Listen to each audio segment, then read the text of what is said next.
Hi guys. Because everyone's stuck at home, I thought I'd read a story for you. One of my favorite ones from when I was a kid. This one is called Frog and Toad Are Friends. It's a good story about Frog and Toad, who are two best friends.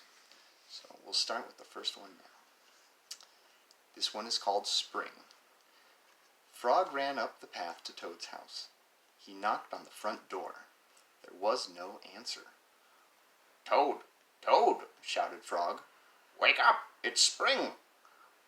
"Blah," said a voice from inside the house. "Toad, Toad," cried Frog. "The sun is shining! The snow is melting! Wake up!" "I'm not here," said the voice. And look, there you can see he's knocking at the door, trying to get Toad out of bed.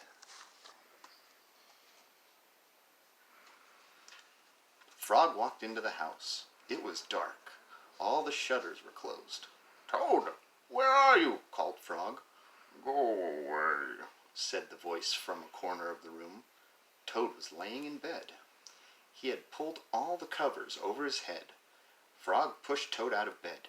He pushed him out of the house and onto the front porch. Toad blinked in the bright sunlight. "Help! I can't see anything." Look, there's Frog going into the house. And there's Toad all in bed. But it's time to get up.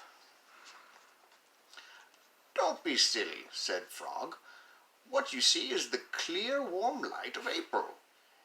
And it means that we can begin a whole new year together, Toad. Think of it.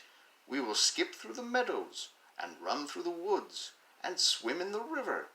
In the evenings we will sit right here on this front porch and count the stars." "You can count them, Frog," said Toad. "I will be too tired. I'm going back to bed." Look, see, Toad's still very tired. Look at him closing his eyes. He wants to go back to bed. Toad went back into the house. He got into bed and pulled the covers over his head again. "But Toad," cried Frog, "you will miss all the fun." "Listen, Frog," said Toad. "How long have I been asleep?" "You have been asleep since November," said Frog. "Well then," said Toad, "a little more sleep will not hurt me. Come back again and wake me up at about 1/2 May. Good night, Frog." See? Frog's there and Toad's back in bed.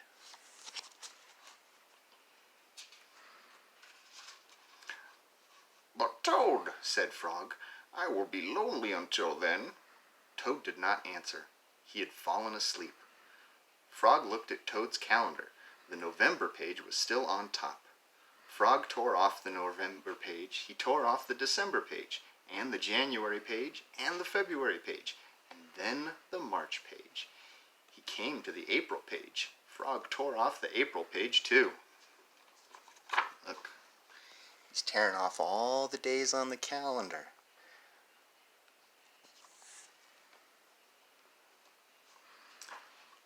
Then Frog ran back to Toad's bed.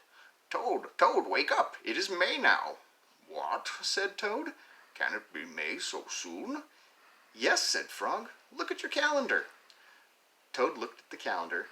The May page was on top. "Why, it is May," said Toad as he climbed out of bed. Then he and Frog ran outside to see how the world was looking in the spring. And there he is, showing him that it's time to get out of bed, and then they go off down the trail together. So that's the first story. There's a few more in here. It goes from spring, and then it has another story about a lost button, and then they go for a swim.